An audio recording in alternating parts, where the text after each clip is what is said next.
o estábamos viendo las formas de autocomposición bilateral directa. ¿Que esto se traduce en qué forma? ¿Cuál fue la que vimos?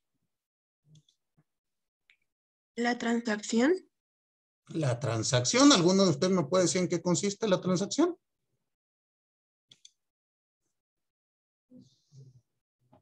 Bueno, profesor, si no es molestia, el artículo 2944 nos mencionaba que la transacción es un contrato por el cual las partes, haciéndose recíprocas concesiones, terminan. Ajá. Se te fue el sonido. Perdón, profe, que le comentaba que el artículo 2944 menciona que la transacción es un contrato por el cual las partes, haciéndose recíprocas concesiones, terminan una controversia presente o previenen una futura. Exactamente. Y de esto que tú me acabas de decir, ¿qué características encuentras? Así como yo lo he ido enseñando. Bueno, lo que yo apunté es que la transacción es una forma de autocomposición en donde ambos sujetos entran en un conflicto intersubjetivo de intereses y renuncian de forma unilateral y recíproca la pérdida de una recompensa del objeto. Bueno, así lo apunté, profe. Bueno, así lo apuntaste, pero ¿cómo lo entiendes? Porque ahí lo apuntaste medio mal. Pero tú, ¿cómo lo entiendes? No lo que anotaste. Que Con lo que acabas de leer. Que uno de los sujetos, es que no recuerdo bien, pero renunciaba al interés que él tenía para poder evitar el conflicto, ¿no? Pero nada más uno. A ver, Naomi. Sí, bueno, profe, para empezar, ahí sí me escucho. Así. Para empezar, ¿qué es un contrato, no? Porque usted me había dicho que muchos abogados siempre lo confundían y decían convenio. Bueno, que son recíprocas concesiones que ambos se den simultáneamente una parte de sus pretensiones y pues eso es lo que compensa la pretensión del otro sujeto. Ok, es un contrato, dice Naomi, donde existen recíprocas concesiones y de tal modo que la pérdida de uno se compensa con la pérdida del otro. ¿Estamos?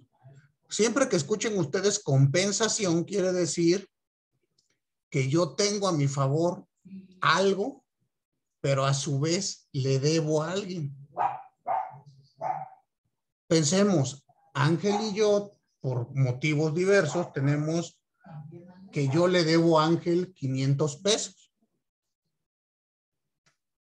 Pero la vez pasada que fuimos a desayunar, yo pagué y entonces Ángel me quedó a deber 150. Una compensación sería que yo ya no le pague los 500 pesos completos a Ángel. ¿Cuánto le tendría que pagar nada más?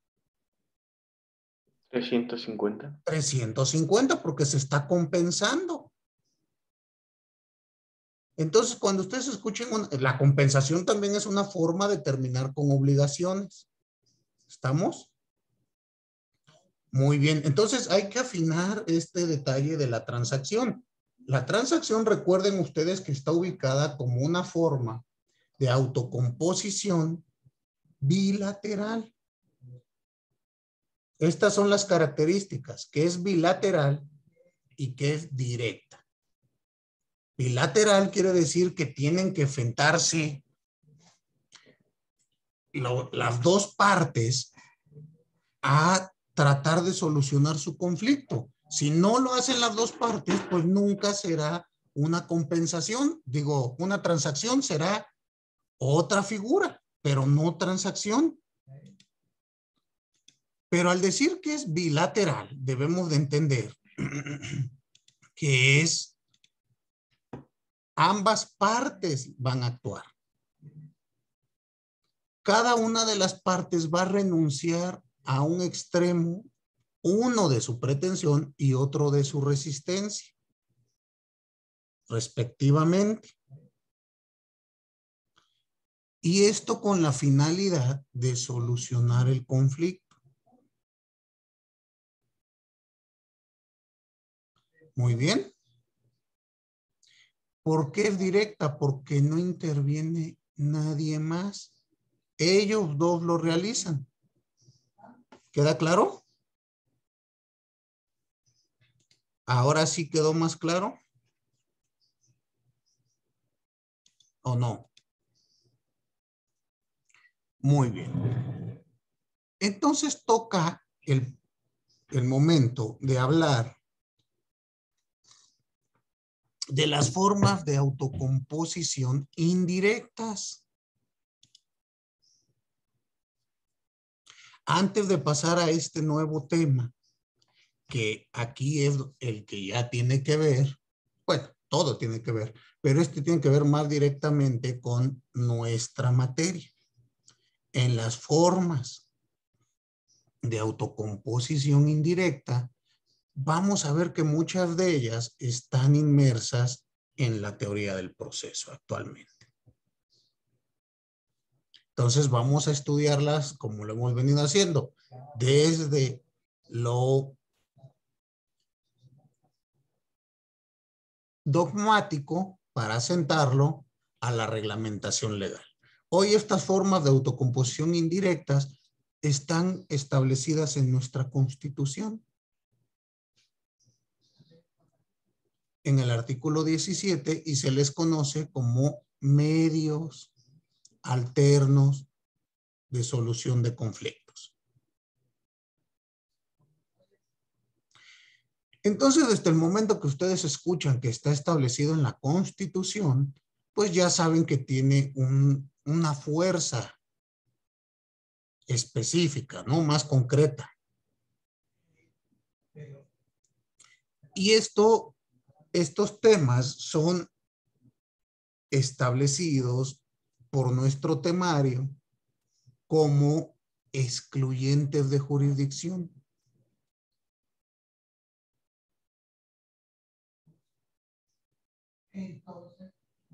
Muy bien. Entonces es lo que vamos a empezar a estudiar. Pero el nombre, o para que ustedes lo entiendan de acuerdo al esquema que estamos manejando, es formas de autocomposición indirectas. Pónganle entre paréntesis si gustan, excluyentes de jurisdicción o medios alternativos de solución de conflictos.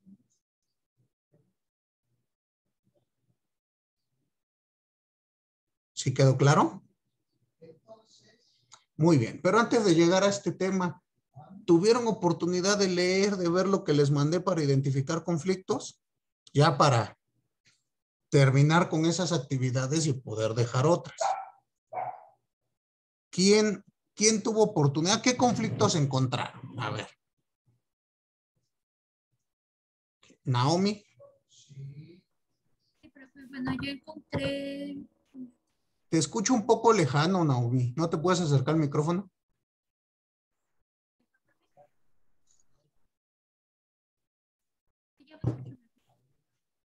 No, no le escucho. Bueno, ya, yo encontré una pretensión que era de, bueno, el que defiende al, ay, a ver, déjame ver.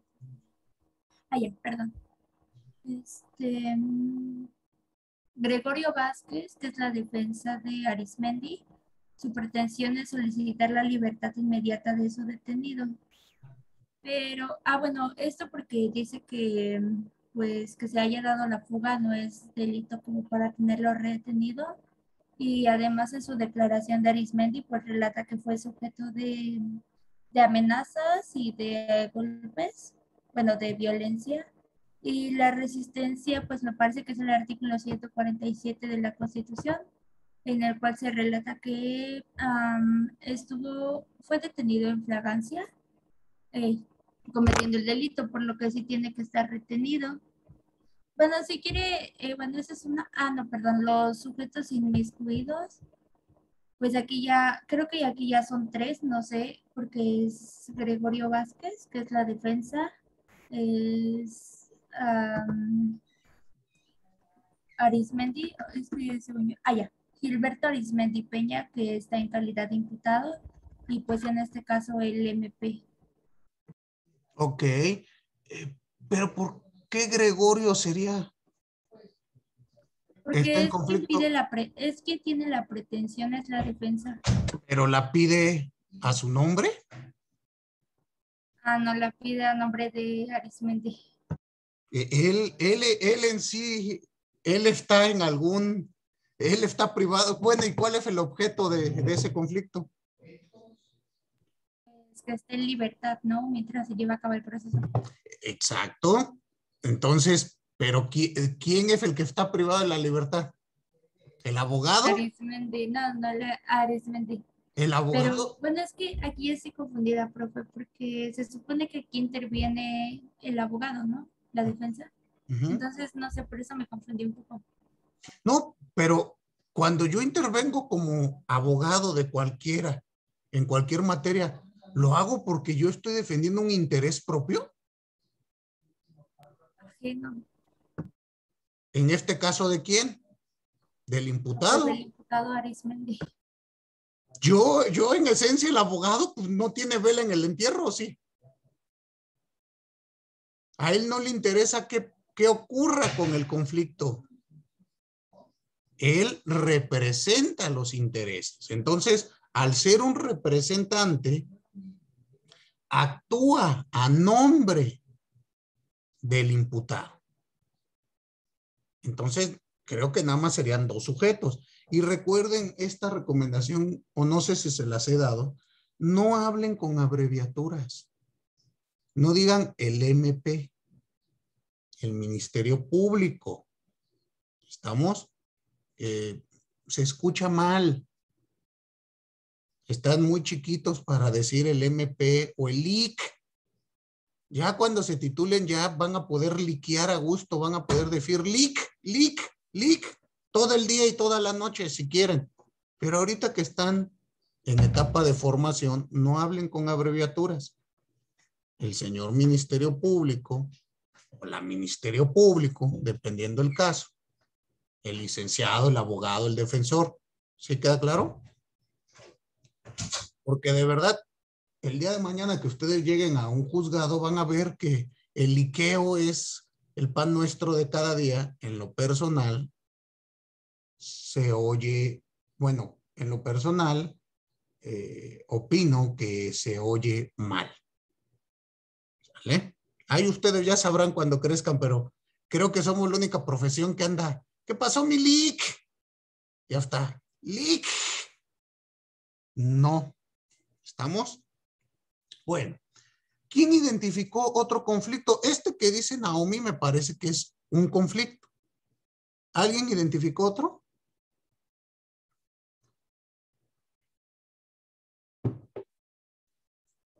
¿O nadie más? No falta un conflicto anterior. Dime, Naomi. Ah, bueno, Elizabeth. A ver, es que yo, según yo, primero identifiqué un conflicto donde lo que son tanto, bueno, en sí yo pensaba que eran dos. Pensé que había un conflicto entre el dueño del carro negro y Gilberto. Y pensé que había otro conflicto entre el dueño del carro blanco y Gilberto, pero prácticamente pedían lo mismo, el reconocimiento del delito de daño en propiedad y de fuga contra Gilberto. Esa para mí sería la pretensión. Ok. Y la resistencia vendría de Gilberto, añadiendo que no, que en realidad es una víctima y que no lo podían retener, no le podían dar pena privativa de la libertad. Bueno, todavía no le daban la pena, pero no lo podían retener. Entonces, para mí ese era el primer conflicto. A Y ver, a ver, después, a ver, regresemos entonces. ¿Quiénes son los sujetos del primer conflicto? es, es que no me sé los nombres, pero primero estaría el dueño del carro blanco Uh-huh. y Gilberto. Ok, ahí tenemos un primer conflicto. ¿Cuál es la pretensión de uno y cuál es la pretensión de otro? Bueno, el del dueño del carro blanco sería que se reconozca el delito de daño en propiedad Ok, y de fuga. ¿y la resistencia? Sería que no cometió ningún delito. Perfecto. ¿El objeto respecto del cual recae la pretensión y la resistencia? ¿Sería el mismo delito? ¿O la retención de Gilberto? Bueno, No, no sería el mismo delito, ¿no? el delito. En este caso sería en qué se traduce en un daño en la propiedad. Me dañaste mi vehículo, págame. Uno dice págame y el otro dice pues no quiero pagar. ¿Estamos? Ahí estamos resumiendo esta idea de conflicto. Ya después veremos las características de un conflicto en materia penal. Pero ahorita dejémoslo en simple, en esta idea. Tú me chocaste, me tienes que pagar y el otro dice yo no te choqué. No te tengo que pagar. ¿Estamos? E incluso dice, tú fuiste el que me lesionaste a mí. Bueno, ese es uno, Elizabeth. Y el otro conflicto que me decías que estabas analizando, ¿cuál fue? A ver, el otro sería, ya cuando el primer abogado de Gilberto, dice que justamente su representado, su representado es una víctima en realidad y no debería de estar privado de su libertad. Pero ahí la autoridad, no sé si me equivoco, en este caso sería el MP o no sé si ya sería el juez, el MP. El Ministerio Público. El Ministerio Público se la niega. Entonces ahí está el otro conflicto y ya es cuando usted entra con el juicio de amparo. Ok, veamos entonces este otro conflicto. ¿Quién pretende? Gilberto, en representación de su abogado. Representado por su abogado. Representado, sí, perdón, representado por su abogado, sí. Ok, ¿y qué es lo que pretende? Que lo dejen libre, Que lo porque él no dejen. cometió ningún delito. Exactamente. Oye, ¿por qué estoy en la cárcel si yo no cometí ningún ilícito? ¿La resistencia cuál es? La del MP diciendo que no, que sí lo cometió. La del Ministerio Público diciendo... La del Ministerio Público, perdón, sí, la del Ministerio Público. No sales, ¿por qué? Y establece sus razones. No dice, sí cometiste un ilícito. Nada más dice, hay un delito en flagrancia, etcétera, etcétera, etcétera. ¿Estamos? ¿Sí identificaron esto que nos está diciendo Elizabeth? La determinación de la autoridad. Porque recuerden, conflictos, les decía yo, puede ser entre un sujeto, un particular, con otro particular. Entre un sujeto con una persona legal, que puede ser una persona legal privada o una persona legal pública, como es una autoridad. El Ministerio Público como tal, el abogado, no tiene un conflicto con Juan Pérez, el que firme. ¿Estamos de acuerdo? Sino que él está actuando en representación de un ente público denominado Ministerio Público. Ya veremos que cambian los estatus en el conflicto. En este caso, una autoridad tiene un estatus, vamos a decir, hay un plano de verticalidad. ¿Estamos de acuerdo? Es un acto de autoridad. Cuando yo tengo, en cambio, el otro conflicto entre los que manejaban los vehículos es en un plano de horizontalidad. ¿Sí se dan cuenta? Obviamente este conflicto de verticalidad, donde este sujeto tiene un imperio y puede dar órdenes, mandatos y determinaciones, pues será un conflicto distinto. ¿Sí van notando estas pequeñas grandes diferencias? Y aquí es donde quiero que ustedes vayan aprendiendo a identificar. ¿Por qué? Porque a lo largo del ejercicio profesional vamos a ver distintos tipos de conflictos.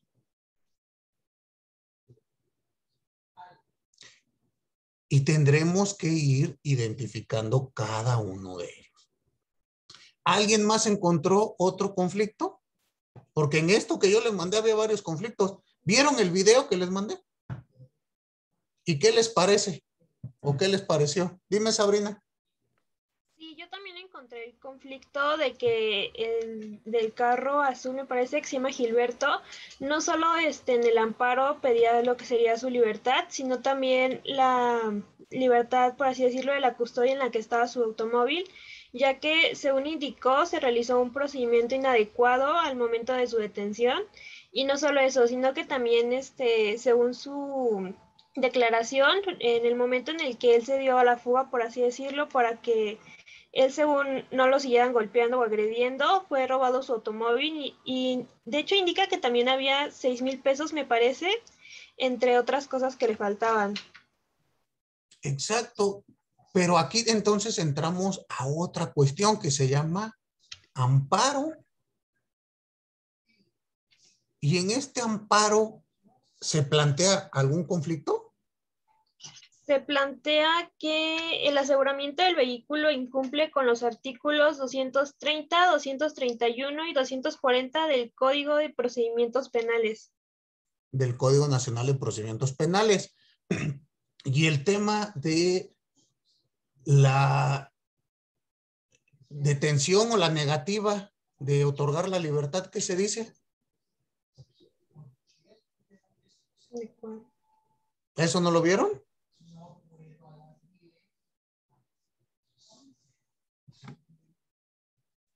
O nada más vieron el aseguramiento. Porque aquí ocurre lo que dice Elizabeth. Tenemos un conflicto preliminar. Yo pido la libertad y después, bueno, o como consecuencia de que yo no cometí ilícito alguno, pues que se me libere mi vehículo, ¿no? ¿No les parece a ustedes?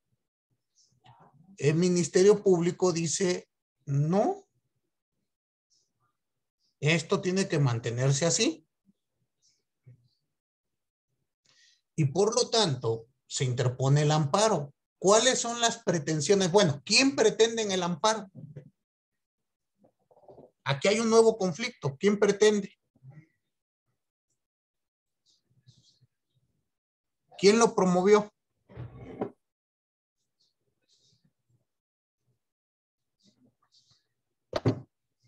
Gilberto.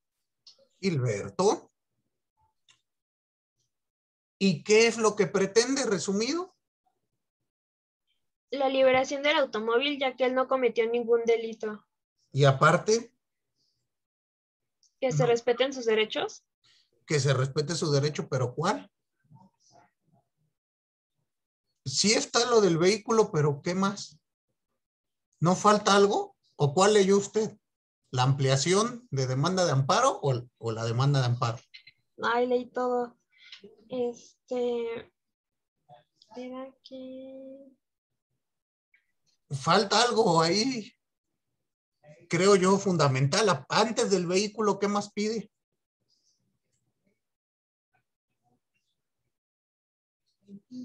¿No pide su inmediata libertad? Entonces son dos pretensiones, ¿no? Sí. Uno, otórgame mi libertad. Y dos, regrésenme mi vehículo.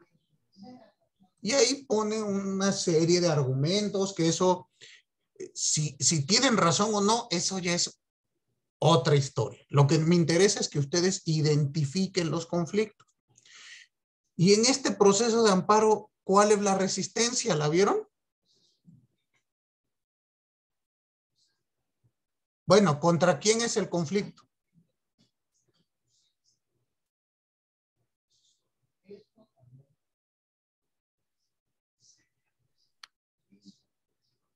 Dime, Ania. Jania, perdón. Ay, no, pero pues sería contra el Ministerio Público, ¿no? Exactamente. ¿Y qué resistencia opone el Ministerio Público? ¿La identificaron de los documentos que les mandé? Que no le podía dar la libertad porque estaba como calidad de agraviante. y que no contaba, por ejemplo, uno de los, como de los puntos que le pusieron que no le podían dar libertad era porque no se había comprobado que él residía en la Ciudad de México. Ok, ese fue un cuestionamiento, pero ¿notan ustedes de los documentos que mandé de los últimos, uno que dice se rinde informe previo?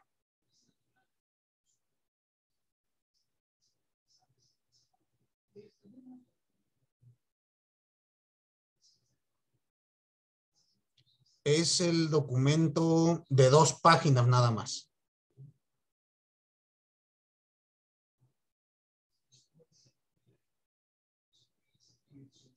¿Ya lo vieron? Que empieza con 076 30 de 2 páginas. Que dice, con fundamento en el artículo 138, fracción tercera y 140 de la Ley de Amparo, rinde informe previo. ¿Ya lo identificaron? ¿Y qué está contestando en ese informe previo? ¿Ahí sí le prestaron atención o no? Profesor, Dime. ¿no es la contestación al amparo que se interpuso, donde se pedía suspensión? Pues sí, vamos a llamarle que es una especie de contestación al amparo, pero para fines legales se le conoce como informe previo. Pero ahí es donde él opone resistencia. ¿Qué dice al respecto? En resumen, ¿qué dice? ¿Sí entrego, no entrego? ¿Qué comenta? ¿No lo identificaron? Fíjense cómo va creciendo o se va volviendo entonces más difícil entender los conflictos. Porque creo que el primer conflicto del carro azul, donde se chocan y después se golpean, pues a todos nos queda súper claro, ¿no? Pero ya este segundo conflicto, que es técnico, es de una cuestión de constitucionalidad de un acto, de autoridad o de una omisión, pues ya se vuelve un poquito más complicado. Pero aquí es donde yo quiero que ustedes afinen estas habilidades.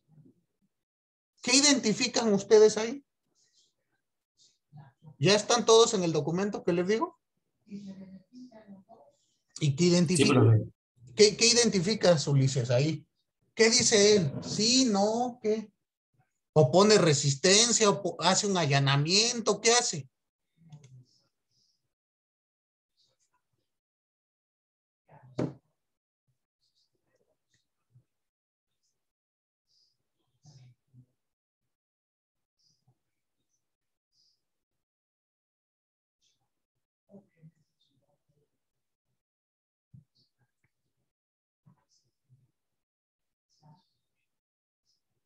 Pues que sí es, bueno, que sí es identificado como un instrumento del delito, ¿no? Y que por lo mismo se le tiene que hacer detención del coche durante 48 horas y que no se está violando ninguno de los delitos del detenido, o en este caso de Gilberto Armendis Peña. Ningún derecho del detenido. Entonces, opone resistencia, ¿no? ¿Qué dice? Pues esto que él dice, en ningún momento se le está violando ningún derecho constitucional. Podemos resumir el amparo diciendo, se están violando derechos. En este caso, derechos constitucionales de Gilberto, que se le llama también quejoso. ¿Estamos? Y ustedes se dan cuenta que este ejemplo que les doy es un ejemplo fresquecito. Los hechos ocurrieron recién. Entonces es para que ustedes vayan viendo cómo esto es a lo que van a salir a enfrentarse. Y con relación a este informe que remite la autoridad, ¿alguno de ustedes identifica si surge un nuevo conflicto?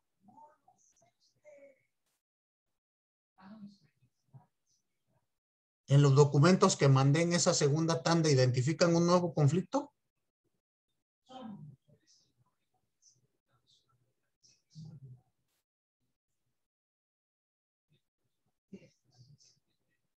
¿No leyeron uno que dice incidente de objeción?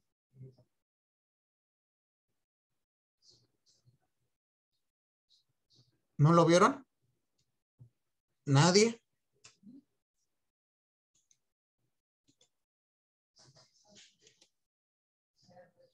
Marca que el contenido del informe previo es falso. Exactamente.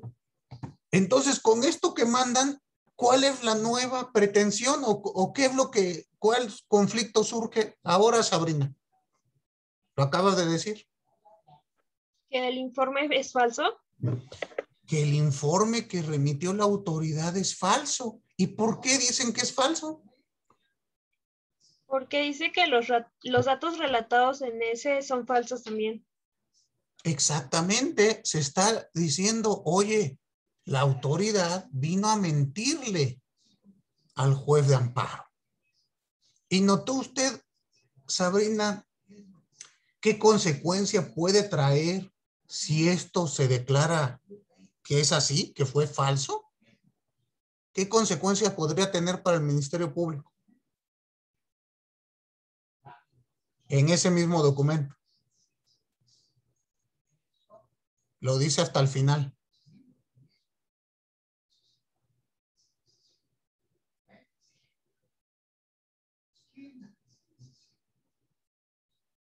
Dice que según el artículo 262 se impondrá pena de 3 a 9 años de prisión, multa de 50 a 500 días de destitución e inhabilitación de 3 a 9 años para desempeñar como cargo, empleo o comisión públicos al servidor público que con el carácter de autoridad responsable en el juicio de amparo o en el incidente de suspensión. Rinde informes falsos, ¿no? Entonces, ¿se dan cuenta ahora qué es lo que está pasando? ¿Cómo el conflicto va creciendo? Ahora, ¿qué es lo que se está pretendiendo? Uno, declara falso esto. Y dos, si esto es falso, da la intervención al Ministerio Público Federal para que a su vez, si el Ministerio Público incurrió en una actividad ilícita, se le inicie un procedimiento penal. Entonces vean cómo crece el conflicto de algo que empezó entre dos carros, ahora ya es un problema contra una autoridad que incluso puede terminar en una inhabilitación de 9 años y cárcel de 3 a 9. ¿Sí se dan cuenta ustedes? Pregunto, ¿queda mejor entendido la idea de conflicto así o el tema del conflicto en el proceso todavía sigue difícil, sigue borroso? Los escucho. Pues creo que, no sé por parte de mis compañeros, pero creo que ya quedó así como bien explicado este tema, profesor. Ya quedó entendido entonces conflicto. Ya si les mando o si en su examen les pongo un documento similar, ¿ya me van a poder identificar los conflictos? Perfecto, porque de eso se trata. La idea es que ustedes apliquen la teoría a la práctica y vean ustedes que este es el tipo de conflictos que van a ver. Por un lado, un conflicto de naturaleza particular, subjetiva. Por otro lado, un conflicto de naturaleza penal. Por otro lado, un conflicto en el proceso de amparo, que es muy particular. Ustedes no han visto amparo, ¿verdad? Todavía. Bueno, pero cuando lleguen a sus clases de amparo ya van a saber. En teoría del proceso había una cosa que se llama amparo indirecto. Y ya medio sé qué elementos contiene la demanda de amparo. Ya sé que hay algo que se llama informe previo. Ya sé que puedo objetar los informes previos de falsedad. Y ya sé que si la autoridad emite un informe falso, pues se va a hacer acreedora incluso a años de cárcel. ¿Estamos? Entonces dense cuenta que estas circunstancias van a ser muy, muy importantes. Y ahora, yo les preguntaba, ¿qué les parece que este muchacho del carro, donde hay un video donde se ve que él está haciendo lesionado sea el que esté en la cárcel. ¿Qué opinan de ello? ¿Qué les parece?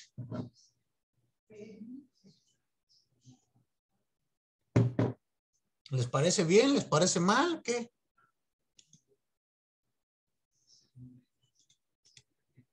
Dime, Naomi. Sí, hablamos del tipo de persa, ¿verdad? Ajá. Pues yo digo que sí debería también estar detenido, porque, bueno, por una parte yo empecé a leer todo el expediente y pues te convences de que Arismendi es el culpable, pero ya cuando Arismendi da su declaración, pues él dice que no se detuvo porque desde el primer instante en que tuvo contacto con el conductor Fermín, me parece que se llama, pues fue sujeto de amenazas y pues que también varias veces se le llegó a cerrar. Entonces, pues por eso lo volvió a chocar, ¿no? Y ya cuando se detiene, bueno, ya había amenazas de que, bueno, vulgarmente que le iba a partir la, ajá, y que lo iba a matar, incluso lo amenazó de muerte. Y ya cuando pues se logra bajar, incluso ahí dicen que pues agarra algo de su camioneta y luego empieza a estrellarlo. Y cuando pues um, Arismendi intenta pues huir, va atrás de él y lo comienza a golpear con otro sujeto. Entonces yo digo que también se debió llevar a cabo la detención de Fermín. Ok, pero aquí lo interesante es lo siguiente, ¿no?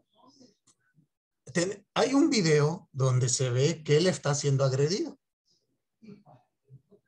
En dado caso que él fuese culpable de un daño en la propiedad como alegan, no tendría por qué estar privado de su libertad. Tenemos el derecho de la inmediata puesta en libertad si no hay elementos que justifiquen el por qué te van a tener en la cárcel. Y el Ministerio Público alega, y ustedes léanlo ya con más calma, vean la determinación. La primera, el por qué alega que va a continuar privado de su libertad este sujeto. Y vean después qué dice en el informe con justificación, perdón, en el informe previo. Dice cosa completamente distinta. Y desde mi opinión, ninguna de las dos es suficiente para tener privado de su libertad al sujeto. Vamos, en dado caso el delito no amerita pena privativa de la libertad. ¿Por qué te van a tener en este caso en la galera? Y el argumento que dio el Ministerio Público así en corto, en viva voz, era que él puede tenerte en la cárcel 48 horas porque es su facultad.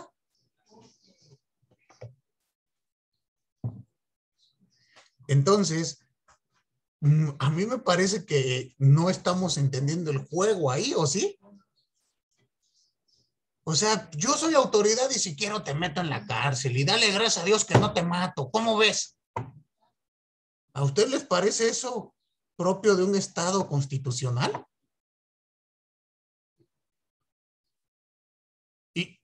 Y luego va a decir en su informe previo, yo no le estoy violando los derechos humanos al sujeto. Es un exageradito. Díganle que se haga machito y que no venga aquí a andar diciendo mentiras. Y por lo tanto miento. ¿A esto se van a salir a enfrentar? ¿Alguno de ustedes ha tenido alguna situación familiar cercana o de algún conocido donde haya ocurrido algo por el estilo? Porque esto es lo primero que tienen que acostumbrarse a tratar con nuestras autoridades. Esto que les han dicho que todo es bonito y que saliendo hay un camino de rosas, margaritas, jazmines, amarillo que va a la justicia. Bueno, váyanselo replanteando. porque tienen que hacer la defensa de sus clientes aún en contra de la autoridad. Frecuentemente en contra de la autoridad. ¿Estamos? Ya vieron ustedes dos ejemplos en materia penal donde la autoridad también entra en conflicto con los intereses de los sujetos. ¿Sí recuerdan? Entonces hay que analizar esto. ¿Qué tanto o qué tan frecuente vamos a tener conflictos con las autoridades? Y esto, bueno, va a ser muy, muy, muy frecuente. Entonces, bueno, si ya no tienen algo más que comentar respecto de el conflicto, pasemos ahora sí a nuestra siguiente, a nuestro tema, la autocomposición directa. ¿Ya nadie quiere platicar de esto? ¿De los conflictos? ¿Ya quedó entonces entendido? ¿Listos para sacar 10 en el examen? Perfecto. Veamos ahora las formas de autocomposición indirecta. Vamos a trabajar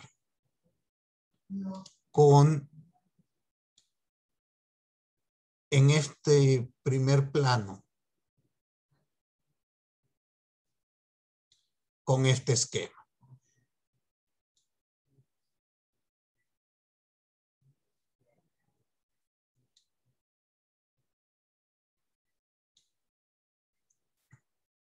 A esto se le conoce como pirámide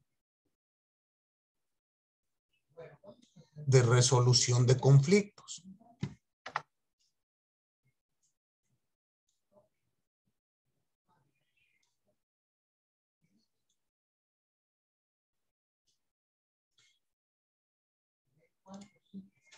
En el entendido que los primeros tres que vamos a platicar son formas de autocomposición indirecta. Y en la cúspide de la pirámide va a estar una heterocomposición pura. ¿Queda claro?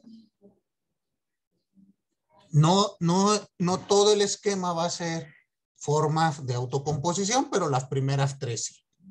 Y es las que vamos a estudiar a continuación.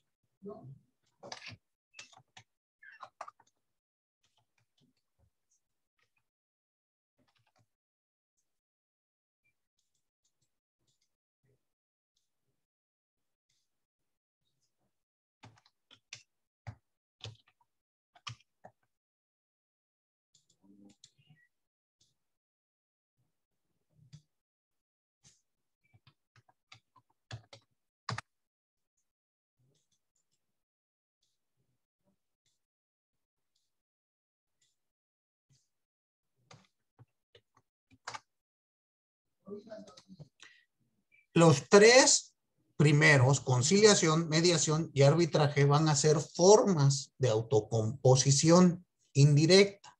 ¿Estamos? Hasta arriba, ustedes ven que se habla de proceso. ¿Sí queda claro?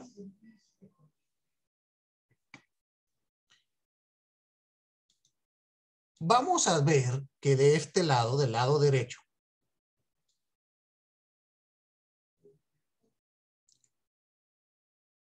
se va a establecer la posibilidad de cumplimiento. Vamos a decir que esto es la posibilidad ideal del cumplimiento de cada una de estas formas. ¿Sí queda entendido? Vamos a decir que en la conciliación existe una posibilidad de cumplimiento del 100%. Esa es la probabilidad de que esto vaya a ocurrir. Y en esta base de la pirámide, o en el otro lado, vamos a establecer el porcentaje de voluntad de los intervinientes del conflicto en la solución. También será de un 100%. ¿Queda claro? Y esto va a ir ocurriendo en todas las figuras. En la mediación, el porcentaje de efectividad o el porcentaje, perdón, de voluntad va a bajar a un 80%. En el arbitraje a un 60% y en el proceso a un 40%.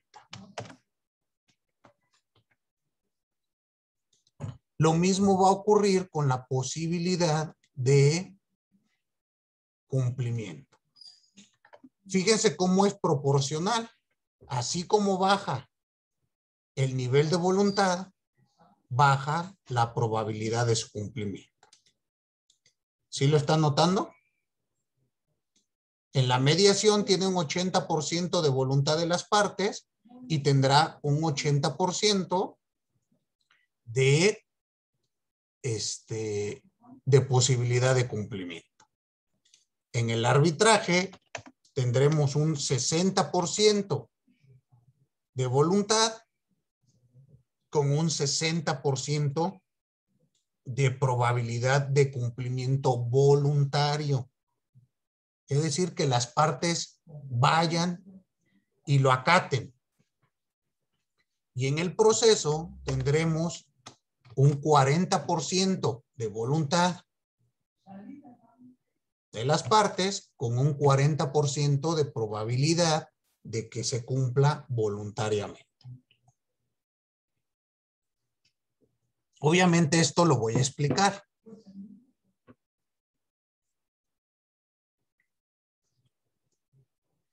Y recalco.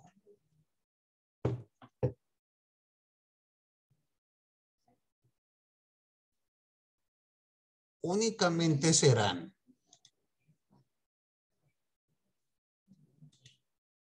formas de autocomposición estas tres.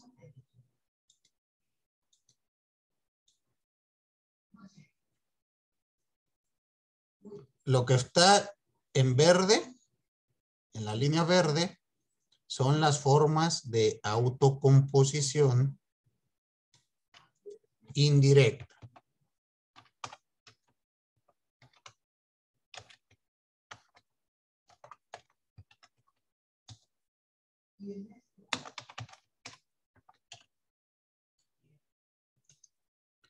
Y en el entendido que el proceso siempre será una forma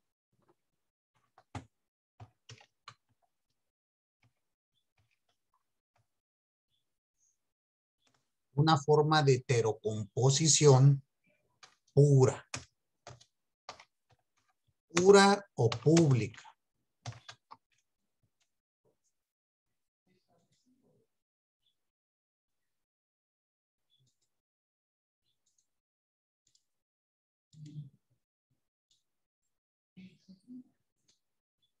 ¿Sí queda claro este esquema? ¿Ya lo copiaron?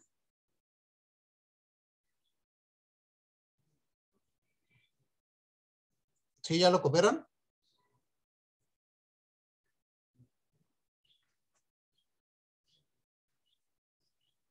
Ya, profesor. Muy bien.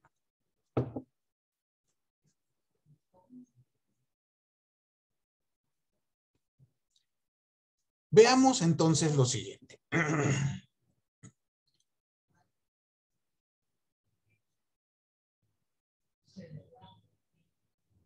¿Qué es lo que pasa?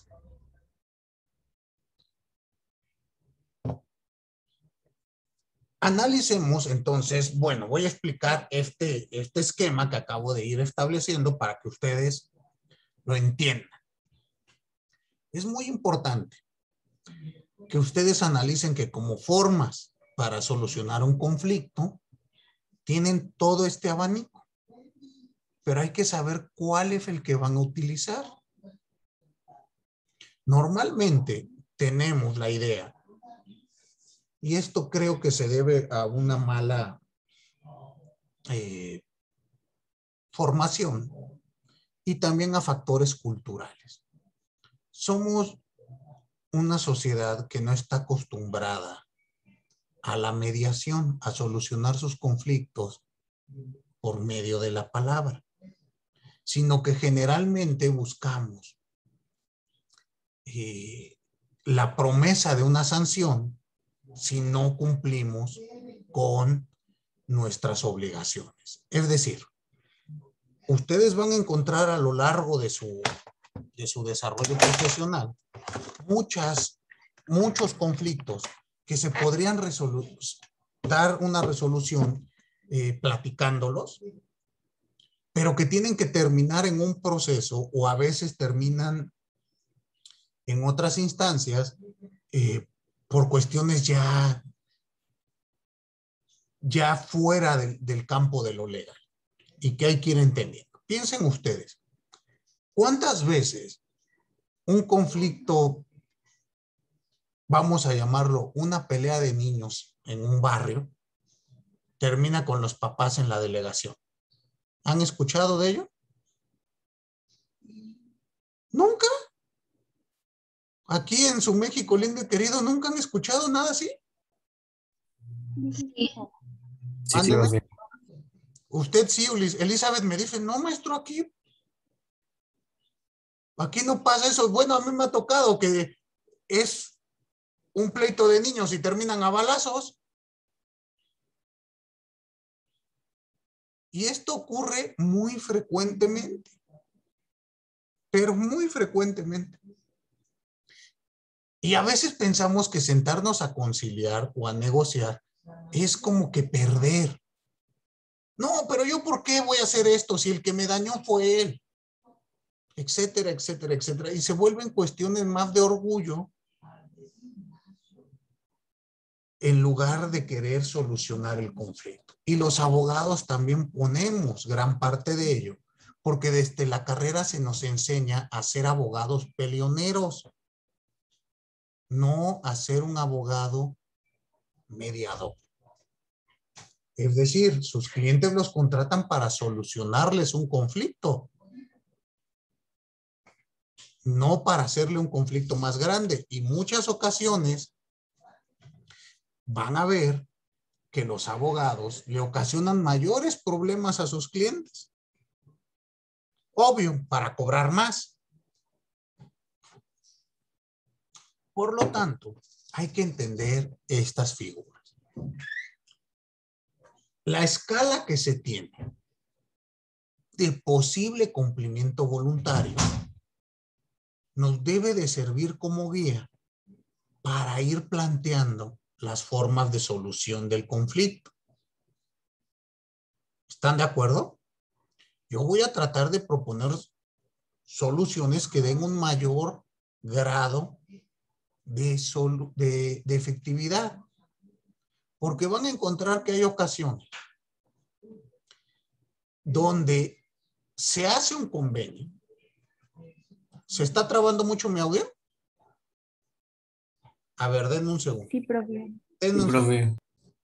Decía entonces que tenemos que analizar cuál de todas estas herramientas es la que vamos a utilizar y proponer para solucionar un conflicto, teniendo en cuenta que debemos de buscar aquellas idóneas que den un mayor grado de cumplimiento voluntario.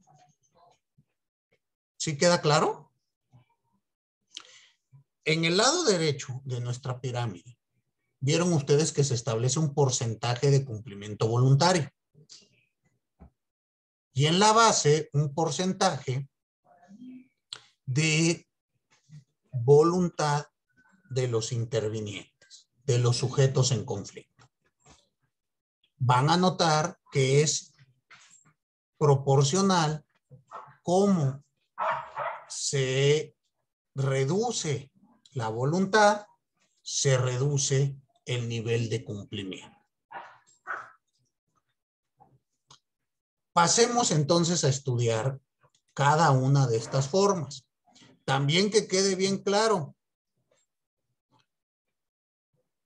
de los que estamos estableciendo en nuestra pirámide, solamente 3 son formas de autocomposición indirecta. Mediación, bueno, conciliación, mediación y arbitraje. Proceso es forma de heterocomposición que vamos a estudiar más adelante. ¿Queda claro?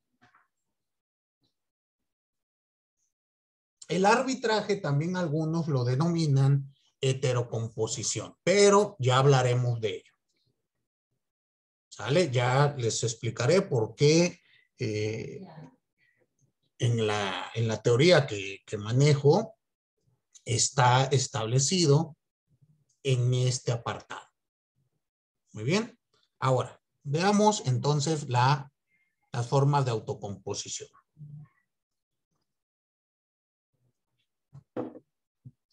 Vamos a decir que los medios de autocomposición indirecta son aquellos que operan con ayuda de otro. Por eso son indirectos. Los anteriores que estudiamos, desistimiento, allanamiento y transacción, son medios de autocomposición directos, es decir, los resuelven los propios sujetos en conflicto. En este caso ya no es así. Aquí vamos a necesitar un tercero. ¿Y esto qué pasa? Que todavía con la existencia del conflicto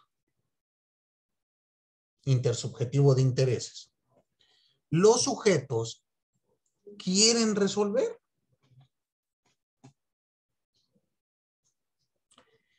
Y para ello, las partes, es decir, pretendiente y resistente, llegan bilateralmente a un acuerdo mediante el cual permiten que un tercero efectúe una actividad que facilite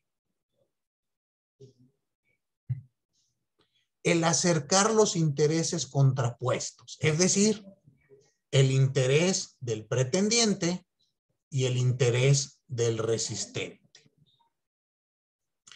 Y de este modo, lograr las partes mismas esta solución o esta disolución del conflicto. Y esto puede ser de tal modo que se dé con un medio directo de los ya estudiados, es decir, desistimiento, allanamiento o transacción. Esta actividad, los medios de autocomposición indirecta, se pueden presentar en 3 distintas formas: mediación, conciliación y arbitraje. ¿Sí queda claro esto que acabo de decir? Sí, profe. Entonces, ¿qué es lo que ocurre? Piensen ustedes lo siguiente. Osvaldo y yo seguimos con nuestro conflicto. Osvaldo, dame tu celular.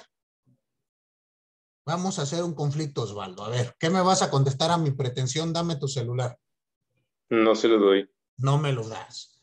Aquí tenemos una pretensión que choca con una resistencia respecto del mismo objeto en el mismo plano de la realidad social. ¿Queda claro?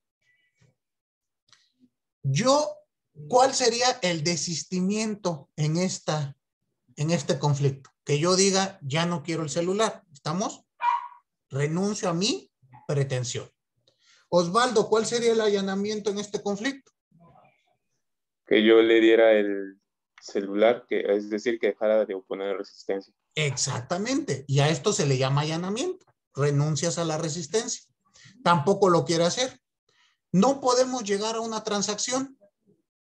Yo ya le propuse lunes, miércoles y viernes lo uso yo y él me dice, no, estás loco.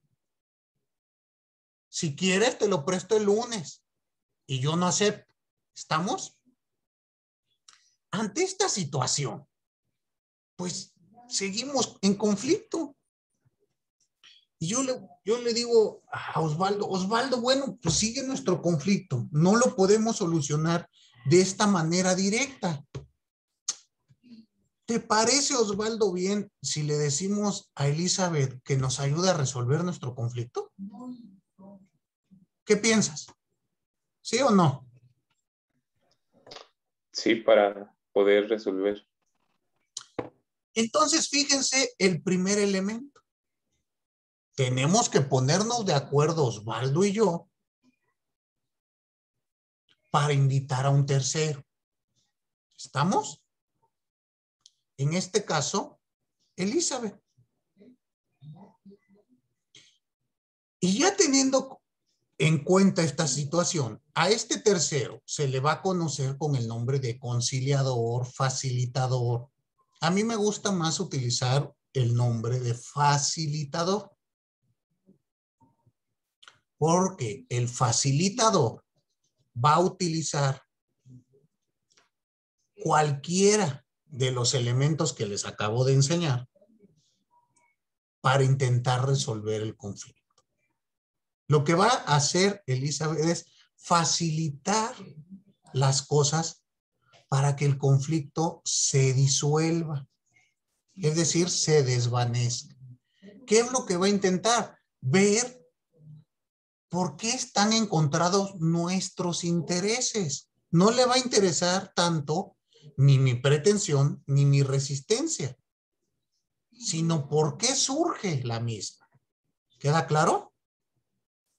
Entonces será, oye, Polanco, ¿para qué quieres el teléfono de Osvaldo? ¿Sí me explicó? Oye, Osvaldo, ¿y por qué no le prestas tantito el teléfono a Polanco? Y así poco a poco facilitar para que Osvaldo y yo logremos disolver de manera directa nuestro conflicto. ¿Por cuál medio? Por los que ya conocemos.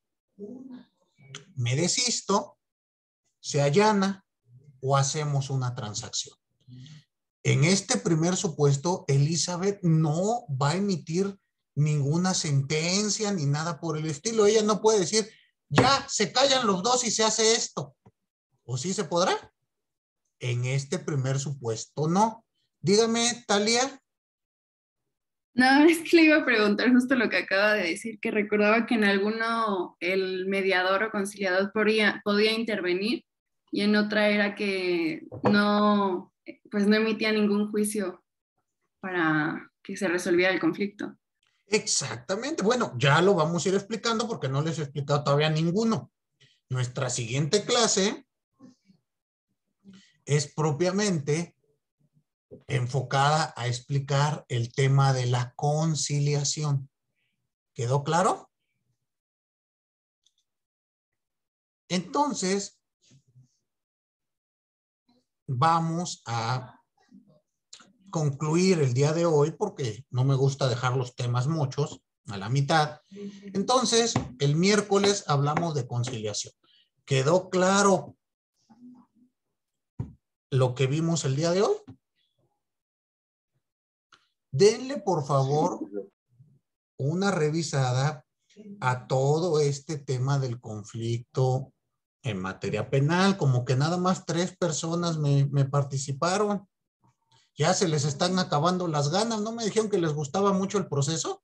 Y que les encantaba el derecho y leer.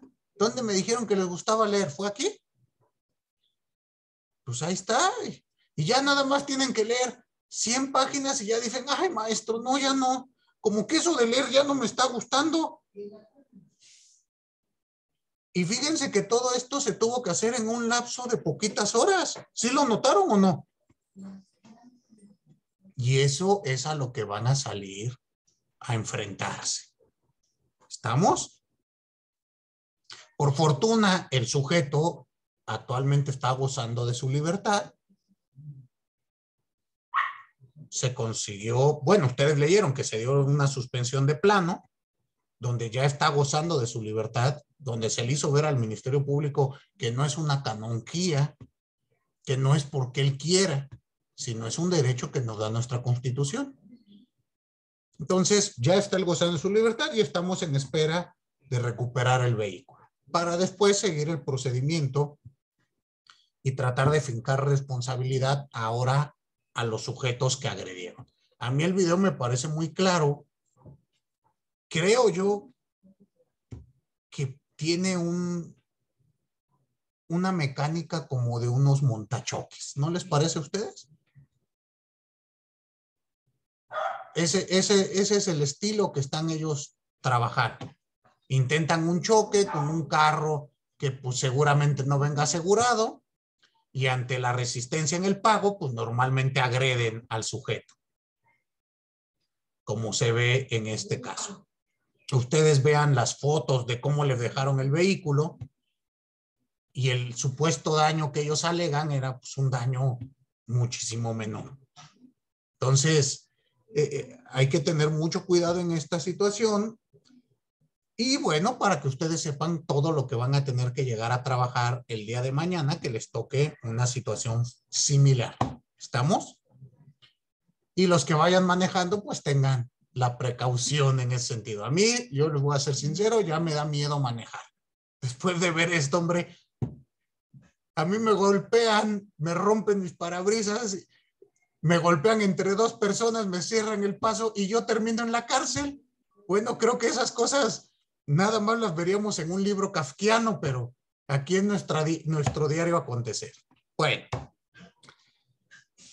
no habiendo más preguntas, les agradezco a todos y a todas su atención el día de hoy. Les agradezco a los que prendieron su cámara, a los demás, bueno, ya veo que cada clase son menos los que me prenden su cámara, entonces está interesante.